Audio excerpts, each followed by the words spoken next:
은혜가 머무는 삶. 수요일마다 고린도후서를 강해하고 있고 지난 주일에 이 본문을 가지고 말씀을 전했습니다. 그리고 제 기억이 맞다면 작년 혹은 재작년에 또 이 본문을 가지고 말씀을 전한 기억이 납니다. 오늘은 그 부분에 있어서 조금 더 우리가 말씀을 깊이 한번 생각해 보고자 하는 그런 생각을 갖습니다. 오늘 말씀을 전하고 다음 주까지 두 편으로 이어서 말씀을 전하려고 합니다. 이 말씀은 너무나 유명한 말씀이고 또 이 말씀을 가지고 또 찬양으로서 또 우리가 하나님 앞에 영광 돌리기도 하죠. 우리의 생각을 뒤집어 엎는 모든 것을 갈아엎는 듯한 그런 말씀이 바로 이 말씀입니다. 하나님께서 바울을 선택하셨습니다. 선택하시고 사도로서 사명을 주시면서 너를 이방인의 사도로 삼겠다는 그런 사명을 바울 사도에게 주셨습니다. 너무나 놀라운 사명이죠. 다른 사도들은 그때까지 복음을 전하기 위해서 다른 곳으로 다니지 않고 예루살렘에서 복음을 전했습니다. 그러나 바울 사도만은 이방인의 사도로 삼겠다고 하셨기 때문에 세계 곳을 다니면서 복음을 전했습니다. 그런데 그런 바울 사도에게 하나님께서 육체의 가시를 주셨다는 거예요. 오늘 말씀을 보면 육체의 가시, 사탄의 사자다 그렇게 표현하고 있습니다. 세계 곳곳을 다니면서 복음을 전해야 되는 바울 사도에게 하나님께서 육체의 가시를 주셨다는 것은 참 이해가 안 가요. 건강하더라도 이런저런 걱정 없고 이런저런 염려 없고 이런저런 문제가 하나도 없어도 세계 곳곳을 다니면서 복음을 전한다는 것은 지금도 어렵지만 그때는 훨씬 더 어려웠을 테거든요. 그럼에도 불구하고 하나님께서는 바울 사도에게 그런 큰 사명을 주시면서 도리어 육체의 가시를 주셨다는 겁니다. 바울 사도는 그 육체의 가시를 사탄의 사자라고 표현합니다. 무엇으로 보든지 변하지 않습니다. 가시라는 것은 우리를 너무너무 고통스럽게 만들잖아요. 손가락에 작은 가시 하나만 들어가도 너무너무 고통스럽습니다. 그만큼 육체의 가시라고 표현하실 정도로 그만큼 고통스러운 그 무엇을 바울에게 주셨다는 겁니다. 그리고 바울은 그것을 사탄의 사자라고 부릅니다. 사탄의 사자라고 부를 정도로 바울에게 있어서는 크나큰 고통이었다는 것입니다. 왜 하나님은 그런 바울에게 육체의 가시, 사탄의 사자를 주셨을까? 그런 의문이 듭니다. 바울도 그런 생각이 들었겠죠. 그래서 하나님 앞에 간절히 3번 기도했다고 나옵니다. 하나님, 내가 주를 위해서 이곳저곳을 다니면서 복음을 더욱 힘차게 전해야 되는데 이 육체의 가시 때문에 너무나 고통스럽고 어렵습니다. 하나님, 이것이 나에게서 떠나갈 수 있도록 도와주십시오. 그렇게 기도했겠죠. 그렇게 간절히 3번 하나님께 기도했더니 하나님의 응답이 너무나 또 뜻밖의 놀라운 응답으로 주어졌습니다. 내 은혜가 너한테 충분하다. 그렇게 말씀하신 것입니다. 내 은혜가 너한테 족하다. 그러면서 나의 능력은 내가 약한 데서 오히려 온전해진다. 내가 강할 때 나의 능력이 나타나는 것이 아니라 내가 약할 때 나의 능력이 나타난다. 그렇기 때문에 나의 은혜가 너한테 족하다. 그렇게 말씀하신 것입니다. 오늘 말씀 속에서 바로 이 부분을 살펴보려고 하는 것입니다.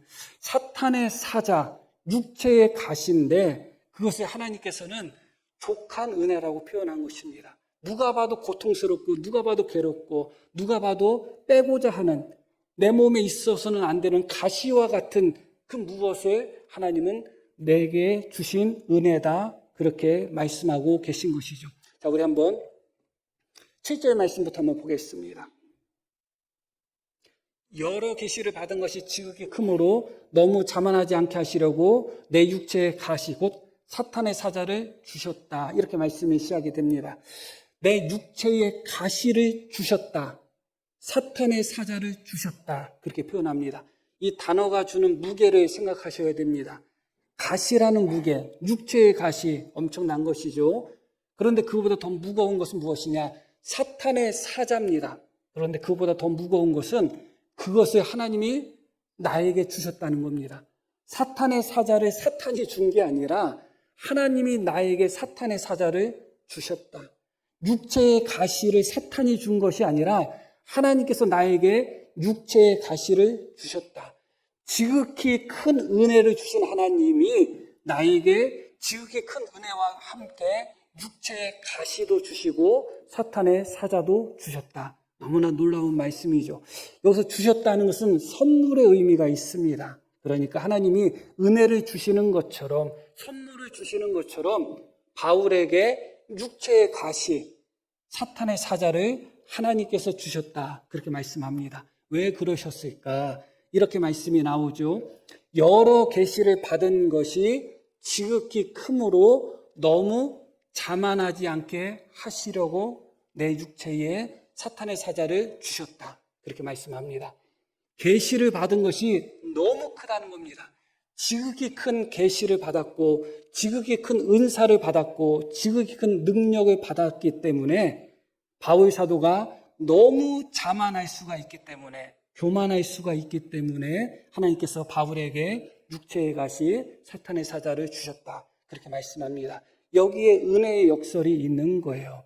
하나님의 은혜가 우리에게 주어지면, 하나님의 은사가 우리에게 주어지면, 하나님의 능력이 우리에게 주어지면 우리가 겸손해질 것 같지만 오히려 교만해지는 경향이 있습니다. 하나님의 은혜를 적게 받은 사람은 적게 교만합니다. 하나님의 은혜를 크게 받은 사람은 크게 교만합니다. 하나님의 은사를 적게 받은 사람은 적게 교만합니다. 하나님의 은사를, 큰 은사를 받은 사람은 큰 교만으로 나아가는, 항상 그렇다고 단정 지을 수는 없지만 거의 그렇습니다. 우리가 생각할 때는 하나님의 은혜가 임하면 임할수록, 하나님의 은사와 하나님의 능력이 임하면 임할수록 더 겸손해질 것 같은데 오히려 하나님의 능력을 받으면 받을수록 더 교만해지는 그런 경향이 있습니다. 그것이 은혜의 역설이에요. 그러다 보니까 은혜가 막히는 거예요. 왜냐하면 교만한 자에게는 은혜가 임하지 않거든요. 하나님이 은혜를 주셨는데 어느 순간 은혜로 말미암아 교만해지면 더 이상 하나님의 은혜가 임할 수가 없는 것입니다. 그래서 도리어 하나님의 은혜를 받고서 교만해지는 경향들이 많이 있기 때문에 하나님은 그것을 막기 위해서, 너무 자만하지 않게 하기 위하여, 너무 자고하게 하지 않기 위해서 육체의 가시를 주셨다. 그렇게 말씀합니다. 이어지는 부분 속에서도 한번 볼게요. 7절 뒷부분, 이는 나를 쳐서 너무 자만하지 않게 하려 하심이라 하면서 너무 자만하다 하는 단어가 2번 연속 나오죠. 그만큼 이것이 중요한 의미입니다. 이 단어는 신약 성경 전체에 딱 2번만 나와요. 우리가 언뜻 생각하면 자만이라는 의미의 그냥 평범한 단어처럼 생각이 들잖아요. 그냥 교만, 그런 의미로서 평범하게 생각이 들잖아요. 그러나 신약 성경에서 자만이라는 의미, 교만이라는 의미, 혹은 자고한다는 그런 의미의 단어들이 따로 쓰이는 단어가 따로 있습니다. 이 단어는 신약 성경에서는 딱 3번만 쓰였던 단어인데 3번 중에 오늘 본문에 2번 쓰이고 있습니다. 자만하다는 단어가 너무 자만하다, 그렇게 이해하시면 되죠. 어디에 이 단어가 또 쓰여 있는가? 데살로니가후서 2장에 나옵니다. 한번 볼게요. 그는 대적하는 자라 신이라고 불리는 모든 것과 숭배함을 받는 것에 대항하여 그 위에 자기를 높이고 하나님의 성전 안에 자기를 하나님이라고 내세우느니라. 바로 여기에 나오는 거예요. 다시 한번 볼게요. 앞부분, 그는 대적하는 자다. 이 대적하는 자는 여기서는 적그리스도를 의미합니다. 어떤 자냐면 신이라고 불리는 모든 것과 숭배함을 받는 것에 대항하여, 하나님을 대항한다는 의미예요. 대항하여 그 위에, 하나님 위에 자기를 높인다. 이 단어가 아까 나왔던 너무 자만하다는 단어와 똑같은 단어예요. 그러니까 일반적인 의미에서 교만이 아니라 자신을 하나님보다 더 높인다는 의미에서의 교만이에요. 그러니까 바울은 그가 받은 계시가 너무너무 엄청난 것입니다. 너무너무 엄청나서 자칫 잘못하면 마치 자기 자신이 하나님이라도 된 것처럼, 자기 자신이 하나님보다 더 높은 것처럼 그렇게 교만해질 수가 있기 때문에 하나님이 육체의 가시를 주셨다는 겁니다. 다시 말씀드립니다. 적은 은혜는 우리를 적은 교만으로 인도할 때가 많습니다. 그러나 우리가 꿈꾸고 우리가 소망하는 정말 큰 은혜, 정말 큰 은사는 도리어 우리를 교만하게 만들고, 어떤 교만은 심지어 우리 자신을 하나님보다 더 높이는 교만으로 만드는 교만이 있는 것입니다. 바울에게 그 위험이 있었다고 이야기합니다. 실제로 이단에 빠진 자들 중에, 혹은 이단 교주들 중에 보면 처음부터 이단 속에서 자라나서 그곳에서 가지를 쳐서 다른 이단으로 나간 사람도 있지만, 많은 경우에 정통교회 안에 있었던 사람들이 이단으로 빠지거나 이단을 만들거나 하는 경우들이 있습니다. 잘 아시죠? 그런데 그런 분들 보면 이단에 빠지기 전에, 혹은 이단을 만들어서 마치 자기가 하나님이 된 것처럼, 내가 하나님이다, 내가 보혜사 성령이다, 내가 재림 예수다, 그런 사람들이 엄청 많거든요. 그런데 그런 사람들이 상당 부분 그런 사람들이 정통 기독교 안에서 신앙생활 했던 사람들이고, 그렇게 신앙생활 했을 때 많은 은사와 많은 체험을 하고 많은 기적을 경험했던 사람들이 대부분이에요. 왜 그들에게 주어졌던 은사가, 그들에게 주어졌던 하나님의 은혜가 어떻게 하여 그들로 하여금 평생 하나님의 종으로 하나님을 섬기도록 한 것이 아니라, 도리어 어느 순간 자신이 하나님이라고 하고, 자신이 예수님이라고 하고, 자신이 성령님이라고 하면서 하나님의 위에 자신을 세우는가, 바로 그것이 은혜의 역설인 것입니다. 하나님의 은혜를 받았을 때 자칫 잘못하면 그 은혜가 변질될 수 있고, 그 은혜로 말미암아 교만해지고, 그 은혜가 심히 큰 은혜고 심히 큰 능력을 받게 되면 자기 자신을 하나님까지 높이는 그런 악한 자리까지 빠지게 되는 것입니다.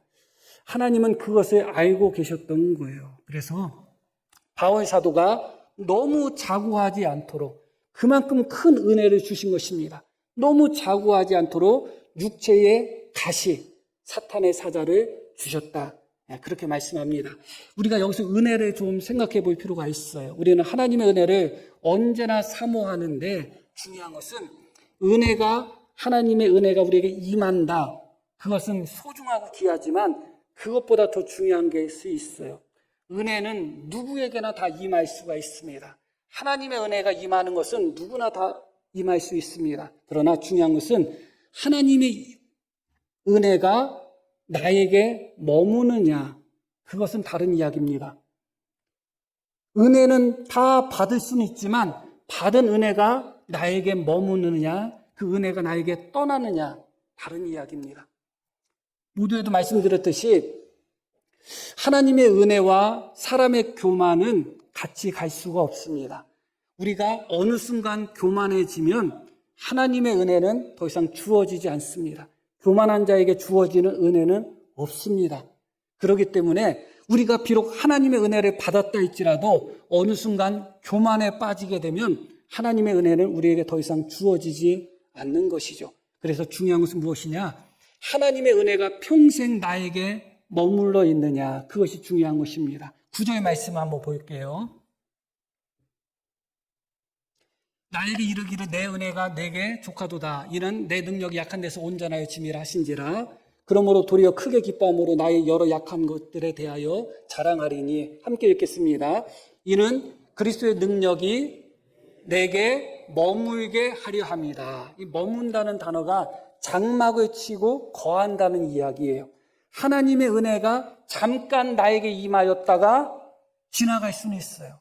대부분 성도들은 다 그런 은혜를 경험했을 것입니다. 그러나 하나님의 은혜가 나에게 임하여 장막을 치고 나와 함께 머문다, 다른 이야기인 것입니다.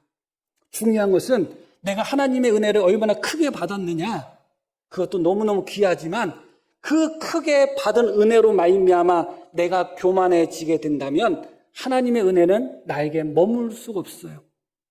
오히려 나는 그 교만 속에서 내 자신을 하나님보다 더 높이는 그런 반역의 길을 걸어갈 수도 있는 것이죠. 그렇기 때문에 하나님의 은혜는 받는 것도 소중하지만 머무는 것이 소중하다. 교만한 자에게는 하나님의 은혜가 임할 수는 있지만 머물지는 않는다. 우리가 대표적인 인물들 몇 사람을 우리가 생각하게 되는데 그 중에 하나가 사울 왕입니다. 사울 왕이 처음에 하나님 앞에 왕으로 선택되었죠. 그리고 사울 왕에게 성령님이 임하셨습니다. 그러나 이내 사울 왕에게 임하셨던 하나님의 성령이 어떻게 하셔요? 떠나시잖아요. 머물러 있지 않습니다. 그게 중요한 거예요. 가룟 유다는 누구예요? 예수님의 12제자 중에 한 명이잖아요. 수많은 사람들 중에 예수님의 12명 중에 한 명으로 선택된 사람이 가룟 유다예요. 그것보다 더 큰 은혜가 어디 있겠어요. 정말 예수님의 12사도로 선택됐다는 것과 바꿀 수 있는 것은 아무것도 없다 하는 생각을 합니다. 그러나 결국은 사도의 자리가 가룟 유다에게 그대로 머물러 있지 않았죠. 다른 자에게 그 자리가 넘어갔습니다. 하나님의 은혜는 결코 교만한 자에게 머물러 있지 않습니다. 바울은 하나님의 은혜가 자기에게, 하나님의 능력이, 그리스도의 능력이 자기에게 머물러 있기를 소원했던 사람입니다. 여기 계신 성도님들도 마찬가지잖아요. 하나님의 은혜를 사모한다는 것은 단지 은혜가 우리에게 스쳐 지나가기를 원하는 마음으로 사모하지는 않을 것입니다. 하나님의 은혜가 나에게 임하고 그 하나님의 능력이 나한테 계속 머물러 있었으면 하는 소망으로 하나님의 은혜를 사모하지 않겠어요? 바울도 그렇습니다. 그렇기 때문에 바울은 그 하나님의 능력이, 하나님의 은혜가 자기에게 머물러 있기 위해서 최선의 노력을 다했던 것을 우리는 알게 됩니다. 제가 종종 드리는 말씀이지만 고린도전서 한번 9장 말씀 한번 보겠습니다. 27절.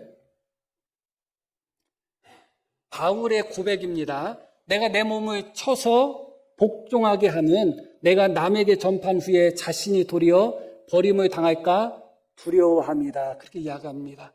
내가 내 몸을 쳐서 어떻게 했다는 거예요? 복종시켰다는 거예요. 바울은 우리와 상상할 수 없을 정도의 경건의 능력을 가졌고 경건의 훈련을 했던 사람인 것은 분명합니다. 나는 날마다 죽는다는 고백 속에서 바울은 날마다 자기를 쳐서 복종시켰던 사람이에요.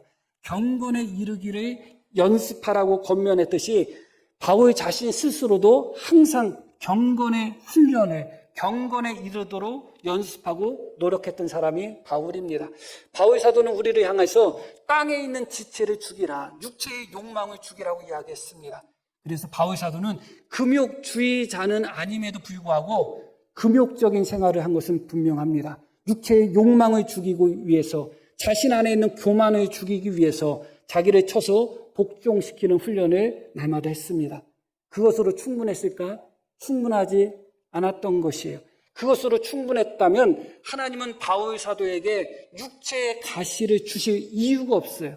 사탄의 사자를 주실 이유가 없어요. 하나님이 사탄의 사자가 뭐가 좋다고 해서 바울에게 주시겠어요? 바울이 날마다 육체의 가시로 말미암아 고통당하는 것이 하나님께 기쁨이겠어요? 예수님이 십자가에 못 박혀 돌아가시는 모습을 보면서 하나님의 천국에서 박수치면서 좋아하셨겠어요? 아니잖아요. 그런데도 왜 예수님을 십자가에 못 박도록 그렇게 내주셨냔 말이죠. 그 길밖에 없었기 때문에 그래요. 우리를 구원하기 위해서는 비록 독생자이시지만 너무너무 귀하신 아들 예수님이지만 그 예수님이 십자가에 못 박히는 길밖에 없기 때문에 하나님은 예수님을 십자가에 주신 것입니다. 마찬가지예요. 바울이 육체의 가시로 고통당할 때 하나님이 기뻐하셨을까요? 그러면 하나님이 아니죠. 바울이 고통스러워하는 만큼 하나님도 고통스러울 것입니다. 하나님이 사탄의 사자를 바울에게 주시면서 기분 좋아서 주셨을까요?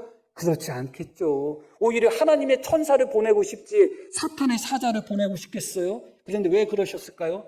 그 길밖에 없으니까. 바울이 스스로 자기를 쳐서 복종시키고 자기 노력으로, 자기 수양으로, 자기 경건으로 얼마든지 겸손해질 수 있었다면, 그것으로 다 충분했다면 하나님은 육체의 가시, 사탄의 사자를 주시지 않았을 것입니다. 이것이 바로 육체의 가시의 신비예요. 우리는 그게 없어도 잘할 것 같죠? 나는 육체의 가시 없어도 나는 교만해지지 않고 나는 사탄의 사자가 나를 괴롭히는 것이 없어도 나는 겸손하게 하나님을 잘 섬길 수 있을 것 같아. 그럴 것 같죠. 그러나 그렇지 않습니다. 스스로에게 속아서는 안 됩니다. 우리의 경건의 연습은 귀하고 귀합니다. 내가 내 몸을 쳐서 복종시키는 것은 너무 귀합니다. 그 부분에 대해서는 다음 주에 말씀을 드릴 것인데, 그러나 그것으로는 충분하지 않다. 하나님이 바울을 낮추기 위해서는 바울 자신의 의지만 가져서는 안 된다. 바울이 나는 교만해야지 그런 생각을 가졌을까요? 천만에요. 바울 사도가 어떻게 교만해야지 그런 생각을 가졌겠어요? 나는 겸손해야지, 나는 겸손해야지, 날마다 그런 생각 갖지 않았겠어요? 그러기 때문에 자기를 쳐서 복종시킨 거잖아요. 그런데 바울 사도조차도 내가 겸손하기 위해서 노력하고, 내가 겸손하기 위해서 훈련하고, 내가 겸손하기 위해서 다짐해도 바울 사도조차도 그것으로 안 된다는 것입니다. 모두의 이단에 빠진 사람들 이야기를 했죠. 많은 능력을 체험하고 많은 신유의 은사를 받고 해서 자신이 기도하면 막 죽어가는 사람도 살리고 안전뱅이도 일으키고 그런 능력, 기적들을 막 체험했던 사람들, 그 사람들이 처음부터 나는 교만해져야지, 나는 교만해져야지 해서 교만해지고 그래서 이단에 빠졌나요? 아니죠. 그 사람들도 자기 자신이 겸손하기를 원했겠죠. 그러나 어느 순간에 봤더니 교만해져 있고, 어느 순간에 봤더니 하나님보다 높아져 있고, 어느 순간에 봤더니 자기 자신을 자랑하는 사람으로 변해 있는 것입니다. 그렇기 때문에 하나님이 바울 사도에게 육체의 가시, 사탄의 사자를 주셨다는 것입니다. 하나님의 방법이 그것밖에 없었다는 것입니다. 너무너무 중요한 부분이죠. 여기서 또 하나의 역설을 우리는 발견하게 됩니다. 그것은 무엇이냐? 첫 번째, 은혜의 역설을 말씀드렸어요. 하나님의 은혜가 임하면 임할수록 겸손해질 것 같은데 도리어 교만해지는 역설. 또 하나의 역설은 무엇이냐? 경건의 연습에 대한 역설이에요. 우리가 경건에 이르기 위하여 열심히 기도하면 기도할수록 겸손해질 것 같은데 더 교만해지는 거예요. 내가 경건하기 위해서 더 남들보다 더 노력하고, 남들보다 더 열심히 예수님을 믿고, 남들보다 더 열심히 내 자신을 쳐서 복종시키면 내가 겸손해지고 내가 진실해질 것 같지만 어느 순간 더 교만해지는 나 자신을 발견하는 것입니다. 그것이 바로 경건의 연습에 대한 역설이에요. 이것이 놀라운 겁니다. 하나님의 은혜가 도리어 나를 교만하게 만들 수도 있고, 내가 하나님 앞에 열심히 하나님을 믿고 하나님을 잘 믿으려고 하는 나의 경건의 노력이 오히려 나를 더 교만하게 만들 수가 있는 것입니다. 은혜는 하나님이 주신 것입니다. 하나님이 거저 주시는 은혜 때문에 교만해질 수 있다면, 내가 노력하고 내가 훈련하고 내가 연습한 그런 경건으로 인해서는 얼마나 더 교만해지겠어요. 나는 너희들이 기도 안 할 때 나는 철야기도 하고 있고, 나는 너희들이 기도하지 않을 때 나는 금식기도 하고 있고, 나는 너희들이 성경 안 읽을 때 나는 혼자 성경 읽고 있다. 이런 교만 속에 빠지게 되는 것입니다. 그것을 어떻게 보면 가불기라고 할 수가 있습니다. 이렇게 해도 안 되고 저렇게 해도 안 되는 거예요. 그래서 하나님이 무엇을 주셨다고요? 가시를 주신 것입니다. 하나님이 가시를 좋아하셔서 주신 것도 아니고, 하나님이 사탄의 사자를 좋아하셔서 주신 것도 아닙니다. 그 길밖에 없기 때문에 그래요. 하나님이 가시를 꽂아놓지 않으면, 꽂는 순간 하나님이 가시를 바울에게 꽂을 때 누구의 마음이 더 아프셨겠어요? 하나님의 마음이 더 아프셨겠죠. 그 가시로 말미암아 고통당하는 바울을 볼 때 누가 더 아프고 괴로웠겠어요? 하나님이 더 아프셨겠죠. 그러나 그 길밖에 없기 때문에 하나님이 바울의 육체에 가시를 찔러 넣으신 것입니다. 그 길밖에 없기 때문에 하나님이 사탄의 사자를 바울에게 주신 것입니다. 여기에 또 하나의 아이러니가 나오는데, 그것은 무엇이냐? 하나님의 은혜로 말미암아 도리어 교만해질 수 있는데, 하나님의 은혜로 말미암아 교만해진 자들이 도리어 사탄의 사자로 말미암아 겸손해질 수 있다는 거예요. 이게 하나님의 방법이에요. 믿음의 세계를 가만히 살펴보다 보면 우리의 이성과 우리의 생각과는 전혀 다른 부분들이 너무너무 많아요. 사탄은 왜 사탄일까요? 처음부터 사탄은 아니잖아요. 하나님이 천사로 만든 존재가 사탄입니다. 그러나 교만 속에 하나님 앞에 반역하고 타락함으로 말미암아 사탄이 된 것입니다. 교만 때문에 사탄이 된 존재인데 그 사탄의 사자가 도리어 우리의 교만을 막으시는 하나님의 방법이 될 때가 있다니까 놀라운 거 아니겠어요? 하나님의 하시는 일들은 우리가 측량할 수 없는 거예요. 그래서 사람의 지혜가 하나님의 미련한 것을 따라갈 수가 없습니다. 내가 아무리 똑똑하고 지혜로운 것 같아도 이 하나님의 역사, 하나님의 섭리, 하나님의 계획을 따라갈 수가 없습니다.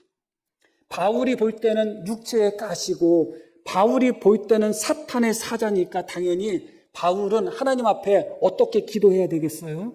당연히 사탄의 사자니까 물리쳐 달라고 하겠죠. 당연히 육체의 가시니까 뽑아달라고 하겠죠. 그게 바울의 생각이었던 것입니다. 그러나 하나님은 아니야. 비록 사탄의 사자라 할지라도 그 사탄의 사자로 말미암아 오히려 너의 교만이 높아지지 않을 거야. 그것이 하나님의 방법이었던 거예요. 예수님이 십자가에 못 박혀 돌아가셨죠. 결정적인 역할을 한 사람이 누군가? 가룟 유다죠. 그런데 성경에 뭐라고 나오느냐? 사탄이 가룟 유다 마음속에 예수님을 팔고자 하는 생각을 집어넣었다는 거예요. 그런데 결국은 사탄이 가룟 유다를 통해서 예수님을 팔아서 예수님을 죽이려고 했는데 그것이 결국은 하나님께는 무엇이에요? 우리를 구원하시는 하나님의 구원이 되는 거예요. 사탄의 사자는 우리를 위해서 존재하지는 않습니다. 당연히 우리를 괴롭히고 우리를 대적하겠죠. 그게 사탄의 사자고 사탄의 목적일 것입니다. 그러나 하나님은 그것을 합력하여 선을 이루시는 하나님은 도리어 그 사탄의 사자를 통해서 우리로 하여금 겸손하게 만들고 우리로 하여금 진실하게 만들고 우리로 하여금 하나님을 의지하게 만드는 거예요. 그게 하나님의 방법이에요. 여기서 우리가 오늘 말씀 속에서 두 가지만 살펴보고 마무리를 하려고 합니다. 그것은 무엇이냐? 결국은 이 육체의 가시 혹은 사탄의 사자는 영적인 마개로서의 역할을 한다는 겁니다. 그건 무엇이냐? 다시 말씀드리면 하나님이 우리에게 은혜를 주신단 말이죠. 그러나 그 은혜로 말미암아 우리가 더 겸손해지고 더 낮아지면 좋지만 도리어 더 교만해질 때가 참 많아요. 그렇게 우리가 교만해지는 순간 무엇이 우리에게 떠날 수밖에 없는가? 하나님의 은혜가 떠날 수밖에 없는 거예요. 다시 말씀드리면 하나님의 은혜의 통로와 교만의 통로가 겹칠 수가 있다는 거예요. 하나님이 나에게 은혜를 주셨어요. 그런데 하나님이 나에게 주신 그 부분에서 교만이 들어올 수가 있는 거예요. 그럼 어떻게 하면 될까요? 막아버리면 되는 거죠. 가시가 바로 영적 마개라는 의미가 그런 의미예요. 가시가 우리에게 교만이 들어오는 구멍을 막고 있다는 것을 기억할 필요가 있어요. 이 가시만 없으면 참 좋겠다 싶은데 그 가시가 나에게 교만이 들어오지 못하도록 막고 있는 하나님의 안전장치인 거예요. 수류탄을 보면 아시죠? 수류탄에 안전핀이 있어요. 그거 뽑아버리면 어떻게 될까요? 터져버립니다. 마찬가지로 하나님의 은혜의 통로가 교만의 통로가 될 수 있습니다. 지극히 큰 은혜를 받은 그 통로가 지극히 교만해질 수 있는 통로가 될 수가 있는 거예요. 그러나 바로 그 부분을 하나님이 가시로 막고 있는 것입니다. 가시만 뽑히면 좋겠다 싶지만 가시가 뽑히는 순간 교만이 들어오는 거예요. 그리고 이 가시는 나의 교만이 들어오지 못하도록 막고 있는 영적인 마개인 동시에 내 안에 있는 하나님의 은혜가 빠져나가지 않도록 하나님의 은혜가 나한테 머물도록 하나님의 은혜를 지키고 있는 영적인 마개예요. 두 가지 역할을 다 감당하고 있는 것입니다. 교만이 들어오지 못하도록 가시가 막고 있는 거예요. 그 가시 때문에 교만해지지 않는 것이고 그러므로 말미암아 결과적으로 그 가시 때문에 하나님의 은혜가 나에게 머물고 있는 거예요. 그것을 바울은 깨달은 것입니다. 다시 9절 말씀을 볼게요.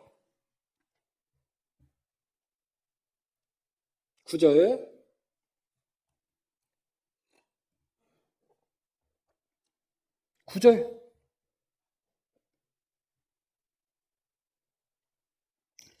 나에게 이르시기를 내 은혜가 너한테 족하다. 이는 내 능력이 약한 데서 온전하여 짐이라 하신지라.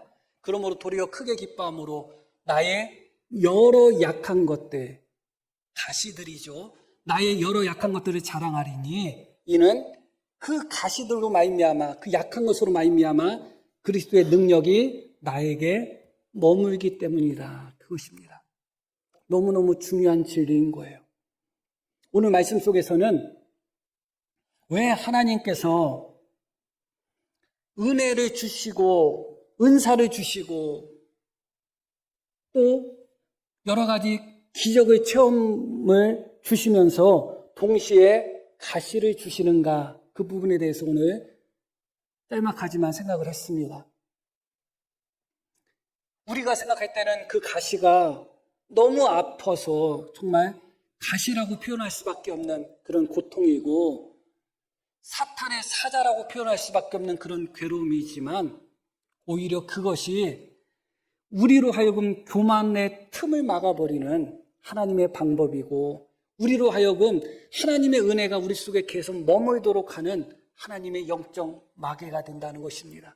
내가 뽑혔으면 하는, 뽑아버렸으면 하는, 없어졌으면 하는 그런 가시와 같은 것 무엇이 있나요? 다 있을 것입니다. 나를 정말 고통스럽게 만드는 육체의 가시들이 있을 것입니다. 아무리 생각해도 사탄의 사자처럼 보이는 것들이 있을 것입니다. 이것만 뽑히면 속 시원하겠다. 정말 이것만 없어지면 내가 정말 하나님 잘 섬길 수 있겠다. 그런 가시들 무엇이 있을까요? 건강일 수도 있을 테고 혹은 물질일 수도 있을 것입니다. 빚 같은 거. 내가 이 빚만 해결되면 내가 정말 소원이 없겠다. 내가 정말 하나님 잘 섬기겠다. 혹은 사람일 수도 있겠죠. 그런데 그 사람이 가까우면 가까울수록 너무 고통스러운 가시가 되는 거예요. 직장 동료 중에 나에게 가시처럼 구는 사람, 사탄의 사자처럼 구는 사람이 있을 테고 교인들 중에서도 혹시 있을 수도 있습니다. 심지어 가족 중에 자식이 혹은 부모가 나에게 가시처럼 느껴지는 경우도 있을 거예요. 혹은 배우자가 나에게 하는 짓이 사탄의 사자 같은 짓을 하는 그런 배우자도 혹시 있을 거예요. 내가 이 가시만 없으면 정말 살겠다. 그런 마음을 갖는 부분들이 분명히 있을 것입니다. 그럴 수도 있을 것입니다. 그러나 다른 한편을 생각하시기를 바랍니다. 어쩌면 그 가시 때문에 내가 하나님 앞에 겸손하고 어쩌면 그 가시 때문에 나에게 임한 하나님의 은혜가 떠나지 않고 함께 할 수 있다는 것, 그럴 수도 있다는 것을 기억하셔야 돼요. 내가 뽑았으면 하는 그 가시, 내가 볼 때 사탄의 사자처럼 보이는 그런 가시들이 도리어 나에게 하나님의 은혜를 지키며 나의 믿음을 지키고 나를 겸손하게 만드는 하나님의 도구일 수 있다는 것, 우리가 다시 한번 기억할 필요가 있겠습니다. 다음 부분에서 다음 주에 이어서 말씀을 전하겠습니다. 자, 우리 들으신 말씀 기억하며 함께 기도하겠습니다.